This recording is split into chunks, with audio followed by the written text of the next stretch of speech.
എന്താണ് according to you എന്താണ് ഈ റിലീജിയൻ അല്ലെങ്കിൽ മതം എന്ന് പറയുന്നത്? മതം എന്ന് വെച്ചാൽ ചിന്ത, റൈറ്റ്? രണ്ടുപേരുടെ മതം ഒരേപോലെ ആവുമ്പോൾ സമ്മതം എന്നാണ് മലയാളത്തിൽ വാക്ക്. മതം എന്ന് പറഞ്ഞാൽ ചിന്ത, സമ്മതം എന്ന് പറഞ്ഞാൽ സമമായ മതം. രണ്ടുപേരും ഒരേപോലെ ചിന്തിച്ചു കഴിഞ്ഞാൽ അതിന് സമ്മതം, എഗ്രിമെന്റ് അല്ലേ? വിമതൻ എന്ന് പറഞ്ഞാൽ ഒരു തോട്ടിന് എഗൻസ്റ്റ് ആയിട്ട് പോകുന്നവൻ വിമതൻ. അപ്പൊ അക്ഷരങ്ങൾ വെച്ചിട്ട് നമ്മൾ നോക്കുകയാണെങ്കിൽ പോലും മതം എന്ന് വെച്ചാൽ ചിന്തയെന്ന് മാത്രമേ അർത്ഥമുള്ളൂ. ചിന്തിക്കാൻ മനുഷ്യന് കഴിവുണ്ട്, മൃഗങ്ങൾക്കില്ല എന്നാണ് പറയപ്പെടുന്നത്.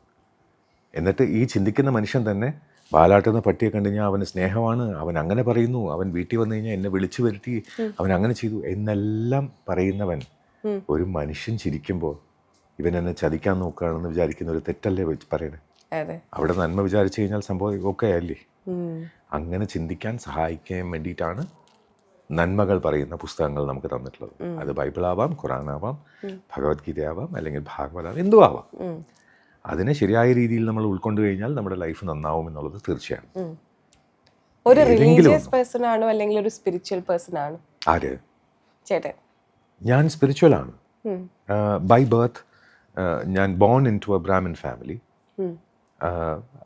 മതം, വേദം, അറിവ്, ശ്ലോകം, മന്ത്രം എന്നൊക്കെ ചെറിയ പ്രായത്തിൽ തന്നെ നോമ്പെടുക്കുന്നവരെ കണ്ട് അവരുടെ കൂടെ നോമ്പെടുത്തിട്ടുണ്ട്. 17 കൊല്ലം നോമ്പെടുത്തിട്ടുണ്ട്. എല്ലാ നോമ്പ് പിടിച്ചിട്ടുണ്ട്. ഫർല നോമ്പ് പിടിച്ചിട്ടുണ്ട്. ഖുറാൻ എന്താണ് പറയുന്നത് അല്ലെങ്കിൽ ഹദീസ് എന്താണെന്ന് അറിയാൻ ശ്രമിച്ചിട്ടുണ്ട്. ബൈബിളിൽ എന്താണ് പറയാൻ ശ്രമിച്ചിട്ടുള്ളത്, അതിൽ നന്മ എന്താണെന്ന് അറിയാൻ ശ്രമിച്ചിട്ടുണ്ട്. ഇത് പറയാൻ വേണ്ടിയിട്ട് 9ാം ക്ലാസ്സിൽ പഠിക്കുമ്പോഴാണ് ഞാൻ ആദ്യം ഇൻ പർസ്യൂട്ട് ഓഫ് ഗോഡ് എന്ന് പറഞ്ഞൊരു ബുക്ക് എഴുതി തുടങ്ങിയത്. പിന്നെ ആ പ്രായത്തിൽ എഴുതിയിട്ട് കാര്യമില്ല എന്ന് പറഞ്ഞിട്ട് അതങ്ങ് വിട്ടു. അതിനുശേഷം ആദ്യമായിട്ട് എഴുതുന്ന ബുക്കും ലൈഫ് സ്പിരിച്വാലിറ്റി ആൻഡ് മോർ, ആത്മവിചാരം എന്ന് പറഞ്ഞൊരു ബുക്ക് എഴുതി. എവിടെയോ ഈ തോട്ട്സ് എപ്പോഴും മനസ്സിലുണ്ടായിരുന്നു. എല്ലാം പറയുന്നത് നന്മയ്ക്ക് വേണ്ടിയിട്ട് മാത്രമേ പറഞ്ഞിട്ടുള്ളൂ. എല്ലാം നമുക്ക് ഒരു ഇക്വാലിറ്റി. ഇപ്പം ഈ ഓണക്കാലത്ത് പറയാവുന്ന ഇപ്പോൾ മാവേലി ഏത് ജാതിയായിരുന്നു എന്ന് വേണമെങ്കിൽ ചോദിക്കാം, ഇല്ലേ? അങ്ങനെ ഒരു ജാതി അല്ലത്. അവിടെ മലയാളികൾക്ക് എല്ലാവർക്കും അവരുടെ ചക്രവർത്തിയെ സ്വീകരിക്കാൻ എന്നാണ് പറയപ്പെടുന്നത്. പക്ഷേ നർമ്മദാ തീരത്തിൽ പൂജ നടന്ന അവിടെയുള്ള ഏതോ ഒരു ചക്രവർത്തിയാണ് നമ്മൾ നമ്മുടെ എന്ന് പറയുന്നത്. അത്രത്തോളം അക്സെപ്റ്റൻസ് ഉള്ള നമുക്ക് സ്വന്തം അടുത്ത വീട്ടിലുള്ള ഒരാളെ നമുക്ക് അക്സെപ്റ്റ് ചെയ്യാൻ നമുക്ക് വിഷമമാണ്. കൂടെ ഉള്ളവരെ കുറ്റം പറഞ്ഞ് അതങ്ങനെയാണ് ഇങ്ങനെയാണെന്ന് ഗോസിപ്പ് പറഞ്ഞ് എന്തിനാണ്? ഇതിൻ്റെ ഇടയിൽ ഒരു കാര്യം ചോദിക്കട്ടെ, ഈ മതമായി റിലേറ്റ് ചെയ്തിട്ട് റീസെന്റ് ആയിട്ട് ഒരു ന്യൂസ് കണ്ടിരുന്നു എന്നറിയില്ല. ഒരു യൂട്യൂബ് വ്ലോഗർ ഒരു ക്ഷേത്രക്കുളത്തിൽ നിന്ന് റീൽസ് ചെയ്യുന്നു. അതെ, ആ ഒരു ഇൻസിഡന്റിന് എങ്ങനെയാണ് ചേട്ടാ നോക്കി കാണുന്നത്? അതും ഇത്രയും നമ്മൾ പരിഷ്കൃതമായ ഒരു സമൂഹമാണെന്ന് പറയുന്നു, നമുക്ക് ഈ മാറ്റി നിർത്തലല്ലേ? ഒരു കാര്യം നല്ലതാണോ അത്? അല്ല, ഒരു കാര്യം ചോദിക്കട്ടെ. ഇപ്പോൾ ഏതൊരു വ്യക്തിക്കാണ് അത് ഇഷ്ടപ്പെടുക? ഇപ്പം ഞാൻ എൻ്റെ ഇതെന്ന് പറഞ്ഞാൽ ഞാൻ ഇഫ് ഐ ടേക്ക് എൻ്റെ ബ്രാഹ്മിൻ കൾച്ചർ എന്ന് പറഞ്ഞിട്ട് ഞാനൊരു ഗണപതി ഹോമം ഞാനൊരു പള്ളിക്കകത്ത് കയറി ചെയ്തു, അക്സെപ്റ്റ് ചെയ്യോ? പോട്ടെ, ഒരു ഗോപൂജ ഞാൻ വേറൊരു പള്ളിക്കകത്ത് കയറി ചെയ്തു, സമ്മതിക്കോ? സമ്മതിക്കാം, സമ്മതിക്കാതിരിക്കാം. അപ്പോൾ ക്ഷേത്രം എന്ന് പറയുന്നത് 3 കാലങ്ങളിലായിട്ട് ക്ഷയം സംഭവിക്കാതെ, ക്ഷത്ര എന്നുള്ള അതിൽ 3 കാലങ്ങളിലും ക്ഷയം സംഭവിക്കാതെ അതങ്ങനെ തന്നെ നിലനിർത്തേണ്ട ചില ആചാരങ്ങളും അനുഷ്ഠാനങ്ങളും പ്രാക്ടീസ് ചെയ്ത് വരുന്ന ഒരു സ്ഥലം. ക്ഷേത്ര ആചാരങ്ങൾ എന്ന് പറഞ്ഞാൽ ആചരിക്കപ്പെടുന്ന ചില കാര്യങ്ങളൊക്കെ ഉണ്ട്. അവിടെ ഞാൻ പരിഷ്കൃതനായി എന്ന് പറഞ്ഞിട്ട് ശരി ഇന്ന് തൊട്ട് പാൻറ് ഞാൻ തലയിലിട്ടുകൊണ്ട് പോകുന്ന പറഞ്ഞു കഴിഞ്ഞാൽ അത് പരിഷ്കാരമല്ല, അത് വൈകല്യമാണ്. അപ്പോൾ ഞാനത് തെറ്റെന്നല്ല പറയുന്നത്, പക്ഷേ ആ കുളത്തിലാണോ റീൽസ് എടുക്കേണ്ടത്? വേറെ എത്ര കുളമുണ്ട്. അപ്പം ഞാൻ എന്തോ വലുതായിട്ട് ചെയ്തു എന്ന് കാണിക്കാൻ വേണ്ടിയിട്ട് ഒരാൾ ചെയ്യുന്നത്. പക്ഷെ ഒരു മതത്തിന്റെ പേരിൽ ഒരു മനുഷ്യനെ മാറ്റി നിർത്തുന്നത് ശരിയാണോ? അതാ ഞാൻ ചോദിക്കുന്നത്. നാളെ ഞാൻ പള്ളി കയറി ഗണപതി ഹോമം ചെയ്യട്ടെ, അപ്പം സമ്മതിക്കോ? അല്ലെങ്കിൽ അതും പോട്ടെ, ഞാൻ ചെയ്യണ്ട.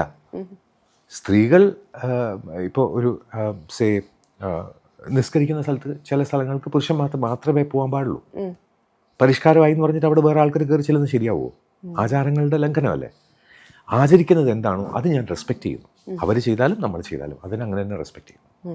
എൻ്റെ ഭാഗത്തുനിന്ന് ഞാൻ പറയുന്നു, തെറ്റ് ശരിയെന്നല്ല, ചെയ്യാൻ പാടില്ല എന്ന് പറയുന്നത് ചെയ്യുന്നതല്ല പരിഷ്കാരം. അത് എന്തുകൊണ്ട് പറഞ്ഞു എന്ന് ചിന്തിച്ച് അതിനെ മനസ്സുകൊണ്ട് സ്വീകരിക്കാൻ കഴിയുന്നതാണ് ഏറ്റവും നല്ലത്. ഇതിനു മുന്നേ ഇതെന്തുകൊണ്ടാണ് ഇത് ഉണ്ടായെന്ന് പറഞ്ഞാൽ, ഇതിനു മുന്നേ അവിടെ കേക്ക് കൊണ്ടുപോയി അവിടെ കട്ട് ചെയ്ത് അവിടെ റീൽസൊക്കെ എടുത്ത് വലിയ ഇഷ്യൂ ആയതാണ്.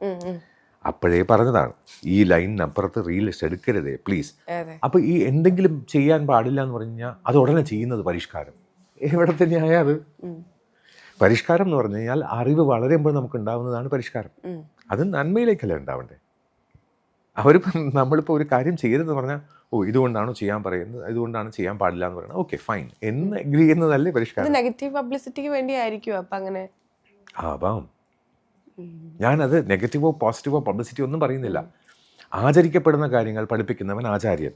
ഒരാചാര്യൻ പറയുന്നത് നമ്മൾ കുറേ കാലങ്ങളായിട്ട് 30ഓളം വർഷങ്ങൾ വന്നു കഴിഞ്ഞാൽ അത് ലൈഫിൻ്റെ ഭാഗമായി മാറുന്നു, ഒരു കസ്റ്റമായിട്ട് മാറുന്നു. അതെല്ലാം ഫോളോ ചെയ്ത് വരുന്ന എത്രയോ വർഷങ്ങളായിട്ട് ഫോളോ ചെയ്ത് വരുന്നത്. ഞാൻ ഇന്ന് പരിഷ്കാരം ഇതായി പല്ല് തേക്കുന്നതിന് പകരം ഞാൻ നാളെ മണ്ണെണ്ണയിട്ട് പല്ല് തേക്കും, ആരും ചെയ്യില്ല. പരിഷ്കാരത്തിൻ്റെ പേരിൽ നമ്മൾ മണ്ടത്തരം കാണിക്കരുത്. പരിഷ്കാരമായിട്ടിരിക്കട്ടെ.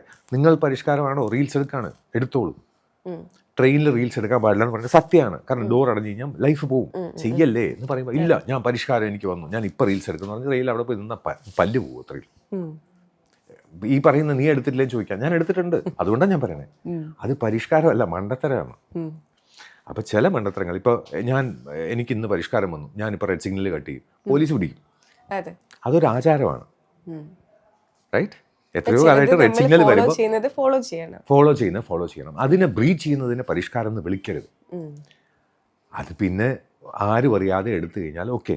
അപ്പം ഈ എന്താണ് നമുക്ക് ഈ വിലക്കപ്പെട്ട കനി നമുക്ക് പ്രിയങ്കരമാവും എന്ന് പറയുന്നത് പോലെ ദൈവം പറഞ്ഞു പ്ലീസ് നീ ഇത് കഴിക്കരുത്, ഉടനെ പോയി കഴിക്കണം. എന്തിനാണ് ഈ പാമ്പ് പറയണ കേൾക്കുന്നതെന്ന് എനിക്കറിയില്ല. പക്ഷെ ഇതാണ് പരിഷ്കാരം എന്ന് ആൾക്കാർ തെറ്റ് വിചാരിച്ചിരിക്കുന്നത്. പരിഷ്കാരം എപ്പോഴും അറിവിൻ്റെ വളർച്ചയായിരിക്കണം. ആ വളർച്ചയിലൂടെ നന്മയിലേക്ക് പോകണം. ഒരാൾക്ക് നമ്മൾ ദ്രോഹം ചെയ്തില്ലെങ്കിലും, നമുക്ക് നന്മ ചെയ്തില്ലെങ്കിലും അറ്റ്ലീസ്റ്റ് ദ്രോഹം ചെയ്യാതിരിക്കണം.